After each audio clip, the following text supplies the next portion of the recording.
사랑하는 서당중앙교 믿음의 가족 여러분, 월요일 매일 감사 예배를 주님 앞에 올려드리겠습니다. 오늘의 성경 말씀은 야고보서 1장 1절로 4절의 말씀을 가지고 고난과 신앙 인격이라고 한 말씀의 제목으로 말씀을 나눠보고자 합니다. 야고보서는 신약 성경 중에서 제일 먼저 쓰여진 말씀이죠. 45년서부터 49년 사이에 야고보서가 기록됐다라고 학자들은 보고 있고요. 우리가 잘 알고 있는 것처럼 스데반 선자가 순교한 이후에 사도행전 12장에 보면 야고보 사도가 순교하죠. 그 이후로 초대교회는 많은 어려움과 고난을 겪게 되어져요. 이 많은 고난과 어려움 속에서 오늘 야고보 사도는 우리에게 주님을 믿는 믿음의 성도들이 어떻게 살아가야 할 것인가 라고 한 것을 제시해주고 있는 말씀이 오늘 야고보서의 말씀이에요. 신약 성경에 보면 야고보 사도가 두 분 등장하죠. 한 분은 예수님의 12제자 중 한 분이었던 야고보, 그리고 또한 예수님의 형제 야고보가 등장하죠. 그런데 오늘 야고보서의 저자는 예수님의 형제 야고보가 야고보서를 기록했어요.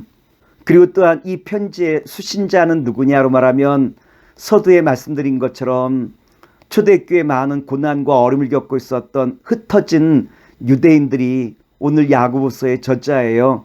야고보서 1장 1절 말씀입니다. 하나님과 주 예수 그리스도의 종 야고보는 흩어져 있는 12지파에게 문안하노라.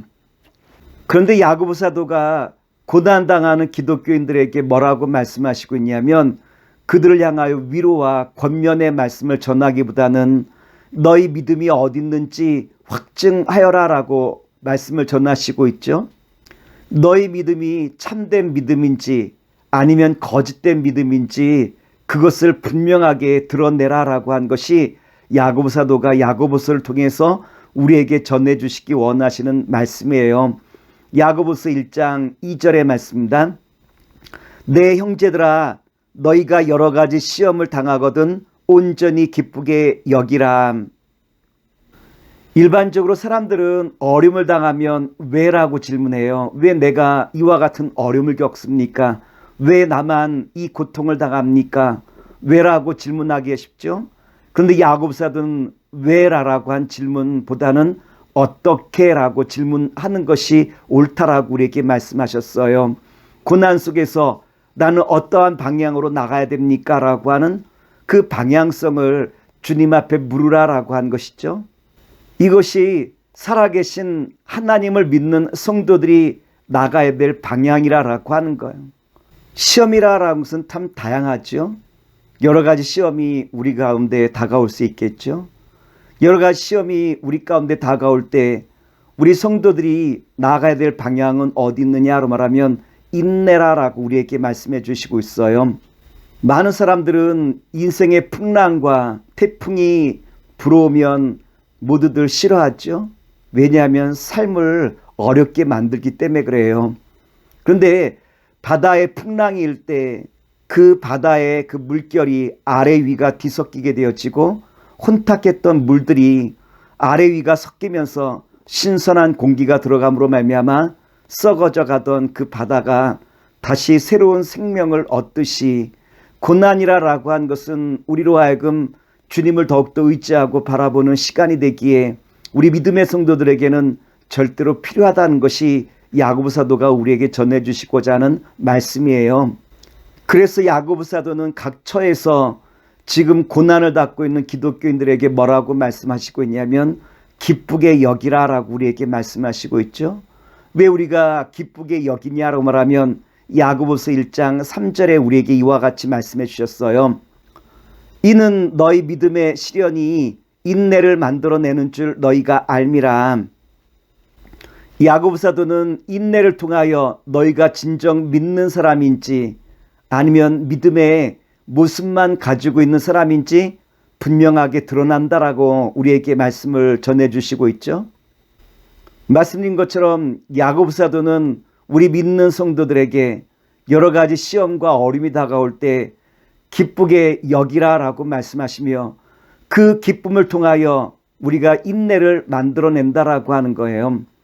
특별히 도자기공들이 도자기를 만들 때 진흙을 빚어 형태를 갖추게 되어지고 그것이 불 속에 들어가면 그 불 속에서 잘 구워질 때 도자기로 완성되는 것 아니겠습니까? 이것을 가리켜 도키모스라라고 말해요. 다시 말하면 그 시험을 통해서 합격된 도자기만이 진정 그릇으로 인정된다라고 하는 말씀 아니겠습니까? 우리가 받는 시험도 마찬가지예요. 우리 믿음의 성도들이 여러 가지 어려움 속에서 온전히 기쁘게 여기며 주님을 의지하며 나아갈 때 주님께서는 이와 같은 성도를 향하여 도키모스, 합격이라고 말씀하시며 주님의 역사를 이뤄나갈 바로 이와 같은 일꾼으로 세워나가신 것이 시험을 통과한 믿음의 성도들의 삶이라고 우리에게 가르쳐 주시고 있죠. 그러므로 우리 믿음의 성도들은 시험이 다가올 때 이것이 주님께서 나를 쓰시기 위한 통과 의례구나라는 것을 다시 한번 깨닫는 거예요. 그래서 그 시험 가운데 인내로 그 모든 어려움들 이겨나가면 주님께서 마침내 주님의 자녀와 일꾼으로 세워나가시는 놀라운 축복의 역사가 이루어지는 것 아니겠습니까? 포도주와 감람유를 만드는 방법도 동일하대요. 포도주를 만들기 위해서 포도 열매를 따고 그 포도 열매를 큰 통에다가 담아 발로 짓이겨 그것을 다 파쇄할 때 비로소 포도주가 되지 않습니까? 그냥 놔두어서는 포도주가 될 수 없어요. 터뜨려서 그것을 완전히 짓이길 때 마침내 포도주가 되는 것처럼 우리의 인생도 새로운 삶을 살기 위하여 주님 앞에 시험과 연단의 그 모든 과정을 인내로서 통과한 자만이 주님의 거룩한 자녀가 되는 것이라고 하는 것을 우리에게 말씀해 주고 있어요. 감람유도 마찬가지예요. 감람유가 되기 위해서는 감람나무 열매를 따서 맷돌에 넣어 그것을 완전히 파쇄시킬 때 마침내 기름이 나오듯이 믿음의 성도들도 주님의 자녀로 거듭나기 위하여 고난과 시험을 통하여 마침내 도공께서 합격이라고 말할 때 우리는 주님의 신실한 일꾼으로 거듭날 수 있음을 우리에게 잘 말씀해 주고 있지 않습니까? 사람은 편하고 쉬울 때, 평탄한 길을 걸을 때는 별로 깊게 생각하지 않아요. 그러나 어려움을 겪어보면 그 어려움 속에서 내가 지금 어디 서 있는지라고 한 것을 분명히 깨닫는 것 아니겠습니까? 야고보서 1장 4절 말씀입니다. 인내를 온전히 이루라. 이는 너희로 온전하고 구비하여 조금도 부족함이 없게 하려 함이라. 인내를 온전히 이루라라는 것은 참으라라고 한 것이 아니라 어떠한 목적을 이루기 위하여 끊임없이 그 목적을 향하여 나아가는 삶을 이야기하는 거죠. 오늘 우리 믿음의 성도들은 인내를 통하여 주님의 자녀와 백성으로 거듭나기 위한 길이 여기 있음을 우리에게 다시 한번 보여주시고 있어요.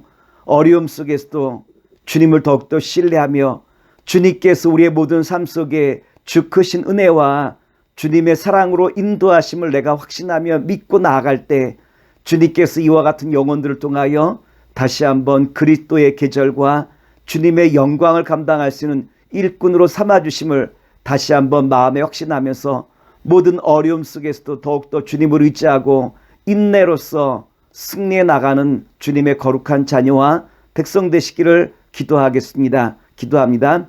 사랑과 은혜가 무한하신 아버지 하나님, 주신 말씀 의지하여 날마다 인내로서 모든 시험을 이겨나가 마침내 주님의 거룩한 자녀와 백성 되기 족함이 없도록 도와주시옵소서. 예수의 이름으로 감사하며 기도드나이다. 아멘.